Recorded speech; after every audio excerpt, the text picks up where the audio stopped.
Get ready for sports news and entertainment. All right here, your 7 minutes with Simmons starts right now.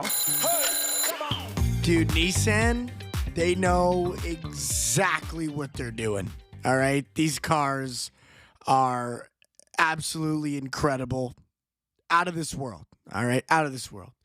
Welcome back to the podcast, guys. Episode number 51 here. We're right back to the regular schedule.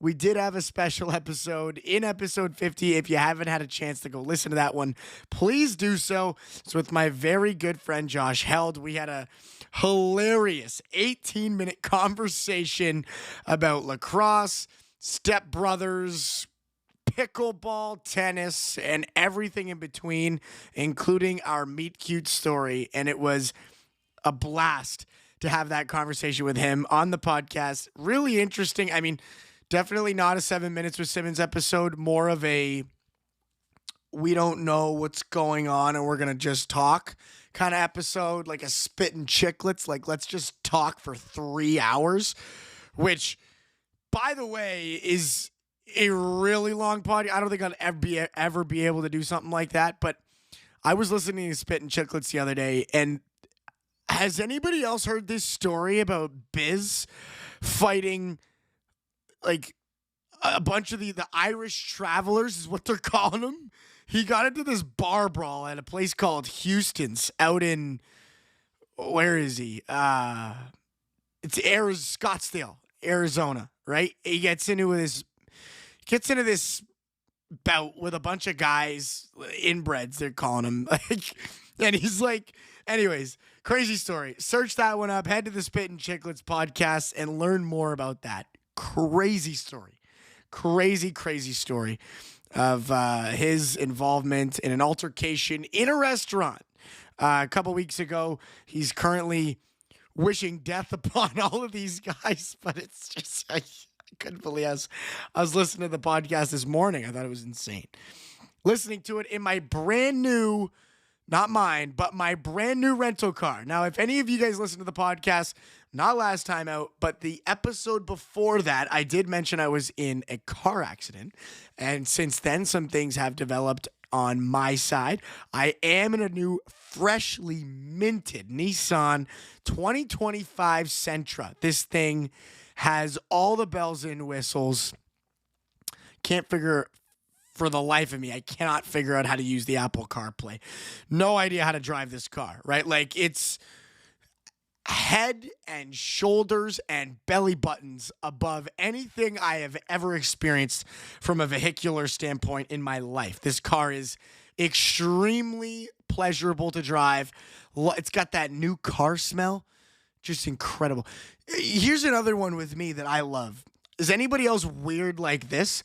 I'm the kind of guy that when I drive a car, the turn indicator, the blinker, inside the vehicle, the way it sounds, I love the way this thing sounds. It's got the perfect sound. It's kind of like a little bit echoey and just, I love it. Seats, fantastic. The air conditioning absolutely blasts me.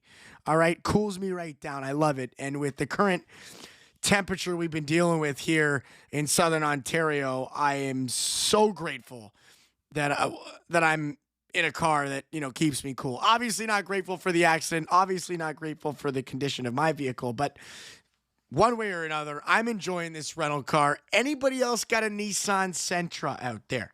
If you do, let me know down below in the comment section. I want one of these things.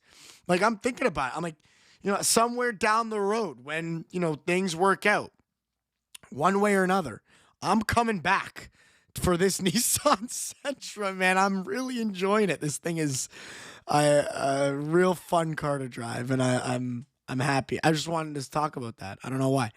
But we're right back to it, guys. We're going to cover the offseason moves of all 32 NHL teams. Last time we left off, we did the Chicago Blackhawks. We talked a bit about Bedard and the future there, Anton Frondel, and a couple of other developing stories, the goaltending situation, and, of course, the brand new head coach. So all of that kind of stuff in Chicago. If you didn't check out that episode, be sure to do so. That was 2 episodes ago now, episode 49. Give it a listen. For all of you who are back and continue to listen, I appreciate your presence. Today, we're doing the Nashville Predators offseason recap and 2025-26 projection. Let's take a look. We're diving right in. With Nashville, the big one. Their defense was upgraded substantially. On June 30th, 2025, Nashville acquired Nicholas Hague from Vegas in exchange for Colton Sissons and Jeremy Lauzon. They immediately locked him up. That's a 4-year, $22 million contract. Lots of size and playoff experience being brought to the blue line. So that's a big-time win for Nashville. We'll see how that plays out. Definitely a hole that they were looking to fill. Another one that they were, not exactly a huge upgrade for them, but a depth signing on the back end was Nick Perbix. July 1st, that signing was all done. Paperwork sent straight upstairs.